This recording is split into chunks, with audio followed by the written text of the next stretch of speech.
Bueno amigos, recientemente se acaba de terminar lo que es conocido como el Tratado de Bucareli.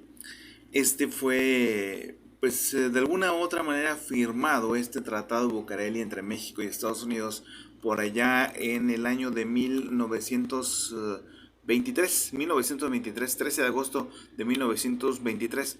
Y ese tratado especial de Bucareli hablaba acerca de cómo pues México de alguna u otra manera siempre ha sido muy dependiente de Estados Unidos o fue muy dependiente de Estados Unidos. Claro que con la política del gobierno López Obrador esto ha cambiado y pues ahora se trata de ver más hacia el interior de México que a depender de otros gobiernos del mundo y hablar el tema de la tan que causa mucha polémica a la oposición, a los medios también de manipulación, a los medios de comunicación ligados a la derecha, que es la autonomía, es todo esto que no les gusta porque pues hay muchos intereses de por medio. Pero bueno, entonces el 13 de agosto de 1923 fue firmado el Tratado de Bucareli entre Estados Unidos y México durante el gobierno de Álvaro Obregón de 1920 a 1924.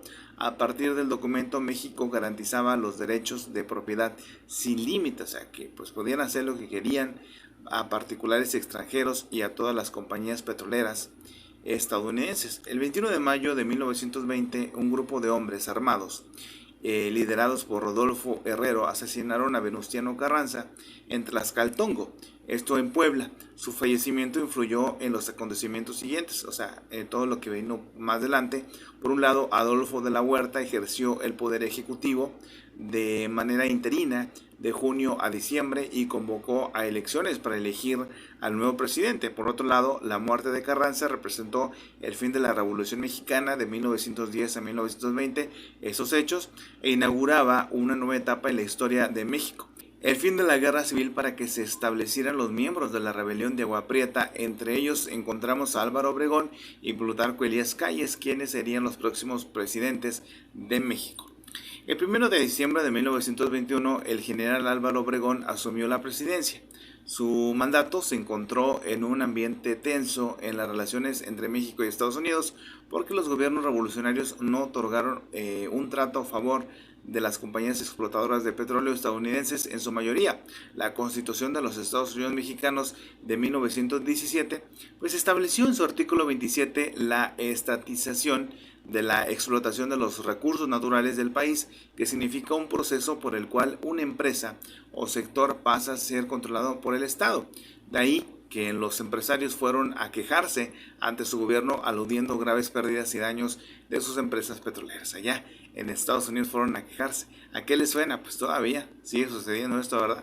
Bueno, Obregón pensaba que México necesitaba de inversión extranjera para reconstruir la economía del país, pues había varios daños causados durante la Revolución Mexicana. Al mismo tiempo, Obregón buscaba que Estados Unidos reconociera su presidencia. Sin embargo, el presidente estadounidense Calvin Coolidge, así se pronuncia, creo que sí, condicionaba el reconocimiento a una condición: el establecimiento de un tratado entre los dos países, donde México garantizaría los derechos de propiedad de los extranjeros y de sus compañías petroleras en territorio mexicano. Fíjense ustedes que pues entonces el 13 de agosto de 1923 los representantes del gobierno mexicano y estadounidense se reunieron en un antiguo edificio en la calle Bucareli, por eso se llama así el Tratado de Bucareli, en la Ciudad de México.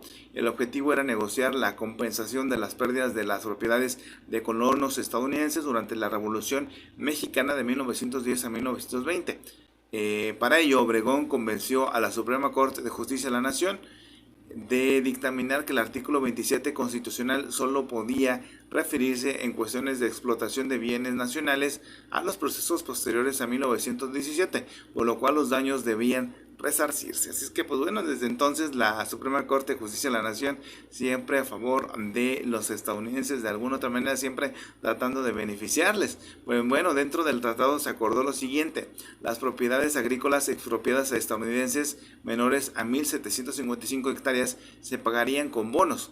Para propiedades que rebasaran dicha extensión, el pago sería de inmediato y al contado. se integraría una comisión encargada de revisar las reclamaciones pendientes a partir de 1868, las originadas por la revolución, que se resolverían aparte. Y con relación al petróleo, el artículo 27 no era retroactivo para los estadounidenses que hubieran adquirido sus concesiones antes de 1917, lo que permitía seguir explotando el hidrocarburo. Y bueno, un tema importante del tratado era la abolición del artículo 27 de la Constitución Política Mexicana, el cual establecía la soberanía económica, ese es el asunto, la soberanía y la propiedad de la nación sobre el suelo, subsuelo y litorales, la capacidad de imponer modalidades a la propiedad privada y a las bases para la expropiación, ante lo cual Estados Unidos discutía que no fuera retroactivo para las petroleras americanas. Además, se debía reanudar el pago de la deuda externa suspendida durante el gobierno de Venustiano Carranza.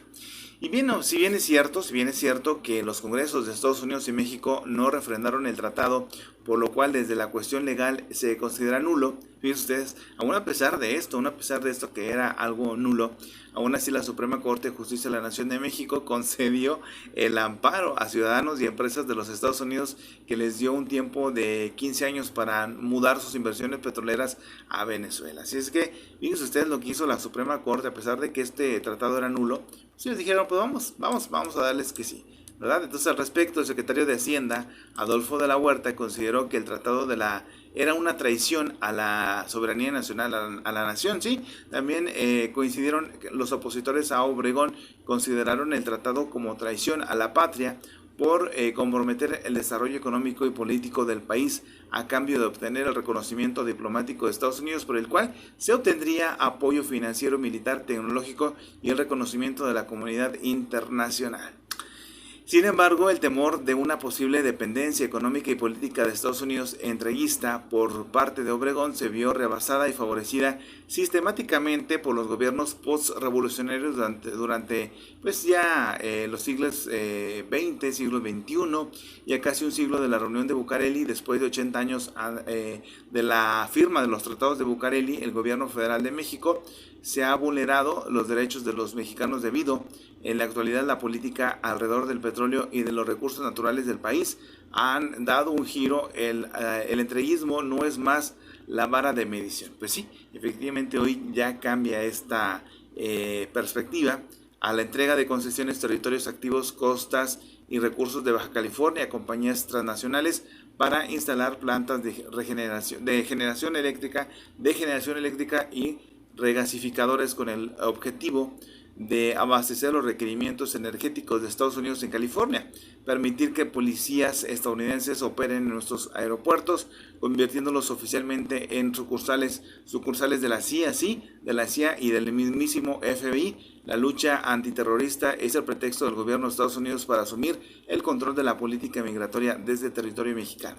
Pues bueno, al hacernos tantas preguntas de por qué Estados Unidos siempre estuvo controlando México de alguna u otra manera, pues ese tratado de que, aún a pesar de que era algo nulo, ilegal, la Suprema Corte de Justicia de la Nación, fíjense ustedes, traicionó a México, sí, de esta manera. Por eso es de que hoy el presidente pues ha sacado todos estos temas. La verdad es histórico, todo eso tiene mucha trascendencia y siempre hay que analizarlo antes de hablar y dejarnos llevar como lo hacen los medios de manipulación, porque pues vaya que aunque es un tema fuerte, importante, hoy sigue todavía algunos temas están con esos tratados de libre comercio, y sobre todo el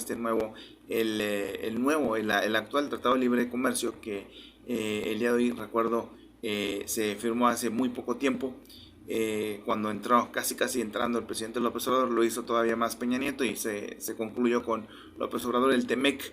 Bueno, pues entonces hoy está también el tema de lo del maíz transgénico en discusión, y otros más temas también que ha habido, como lo de los trabajadores allá en Estados Unidos, trabajadores agrícolas. En fin, varios temas todavía que quedan pendientes, pero pues sí, este tratado de Bucareli, ya México puede cambiar la historia completamente. Si es que también sigue la transformación en el país, la cuarta transformación, pues obviamente pues esto ya no regresará a ser lo que fue, sino obviamente pues México, con la autonomía, la soberanía, poder emprender cosas por sí solo, ya sin la dependencia de los Estados Unidos. Así está ese asunto.